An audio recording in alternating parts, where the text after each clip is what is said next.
अस्सलाम वालेकुम। Next lecture में हम एग्जाम्पल 2.4 स्टार्ट करेंगे। देखते हैं इस एग्जाम्पल में हमसे क्या कह रहे हैं। A person is climbing up on a ladder.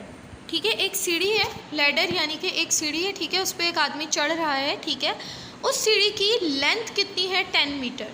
ठीक है, तो यानी कि ये सीढ़ी रखी हुई है। ठीक है, और हम देख सकते हैं कि इसकी लेंथ कितनी है, यहाँ पर मेंशन भी है, लेंथ है इसकी 10 metre.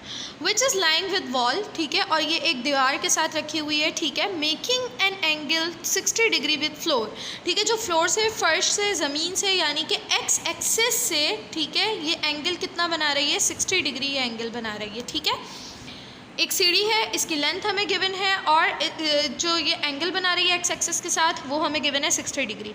Calculate the horizontal distance from the floor end of the ladder to the wall. कह रहे हैं कि फ्लोर एंड से, ठीक है, floor end of the ladder यानी कि लैडर के किनारे से। कौन से किनारे से? जो ज़मीन पर है। ठीक है, लैडर के दो किनारे हैं सीढ़ी के, एक ये वाला किनारा है, एक ये वाला किनारा है, और जाहिर सी बात है लैडर का फ्लोर एंड कौन सा है? ये वाला है लैडर का फ्लोर एंड। ठीक है, लैडर के फ्लोर एंड से लेकर वॉल तक का हमें डिस्टेंस निकालना है। ठीक है, क्या मतलब? लैडर के इस फ्लोर एंड से लेकर इस वॉल तक का हमें डिस्टेंस निकालना है। ठीक है, और हमें साफ नज़र आ रहा है कि ये डिस्टेंस ऑब्वियसली हमारे पास क्या होगा, ये हमारे पास अलॉन्ग द एक्स एक्सिस है, इसलिए ये अगर हम इसको वेक्टर कंसिडर करते हैं, ठीक है, तो ये इसका एक्स कंपोनेंट यानी कि हॉरिजॉन्टल कंपोनेंट होगा। ठीक है, मेंशन भी है कि हमें हॉरिजॉन्टल डिस्टेंस निकालना है। ठीक है, आगे हमसे कहते हैं और साथ में हमें एक और चीज़ निकालनी है, height of the wall from floor.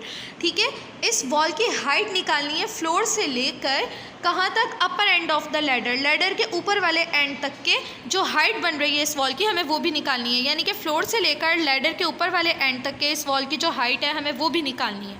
ठीक है, तो ये डायग्राम कुछ इस तरह से है कि ये लैडर है। ठीक है, इसकी लेंथ आपको गिवन है। ठीक है, फिर यहाँ पर ये जो एंगल बना रही है एक्स एक्सिस के साथ, ये एंगल भी आपको गिवन है। ठीक है, एक वॉल के साथ रखी हुई है। एक तो हमें ये डिस्टेंस निकालना है और एक हमें ये वॉल की लेंथ निकालनी है। ठीक है, तो अगर मैं इसको, इस लैडर को अगर मैं कंसिडर करती हूँ अपना वेक्टर ए, ठीक है, तो ये जो डिस्टेंस है ये हो जाएगा अलॉन्ग द एक्स एक्सिस, इसका हॉरिजॉन्टल कंपोनेंट ए एक्स, और ये जो वॉल की लेंथ है ये हो जाएगा इसका Y component along the vertical length, ये क्या हो जाएगा आपका ए वाई। ठीक है, वर्टिकल कंपोनेंट।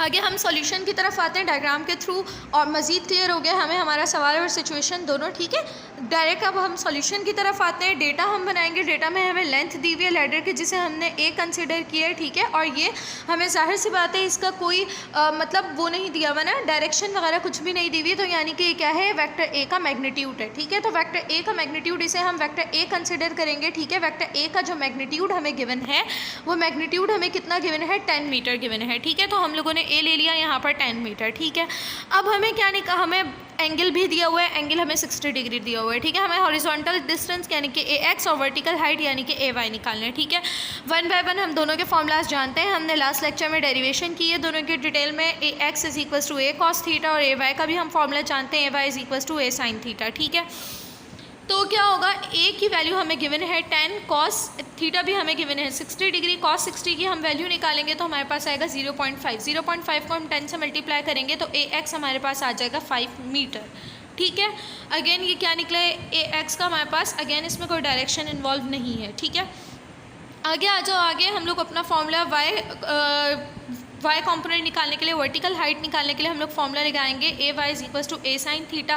फिर हम लोगों ने ए वही पुट किया जो हमें क्वेश्चन में गिवन है, क्योंकि दोनों ही कंपोनेंट्स इसी ए के हैं। ए एक्स भी इसी ए का है। ठीक है, ए वाई भी इसी ए का है, इसलिए मैं दोनों में ए एक्स वाले फॉर्मूले में भी ए 10 पुट करूँगी, ए वाई वाले में भी ए 10 पुट करूँगी, और दोनों में थीटा भी मैं 60 डिग्री पुट करूँगी। इधर भी मैंने 60 पुट किया, इधर भी मैं 60 पुट करूँगी। ठीक है, तो ये क्या हो जाएगा? A y is equal to a sine theta में ए 10 पुट हो जाएगा और साइन 60 हो जाएगा। साइन 60 की वैल्यू आप चेक करेंगे 0.866 होगा, इसको 10 से मल्टीप्लाई करेंगे 8.66 मीटर आपका आंसर आ जाएगा। ठीक है, बहुत सिंपल न्यूमेरिकल था।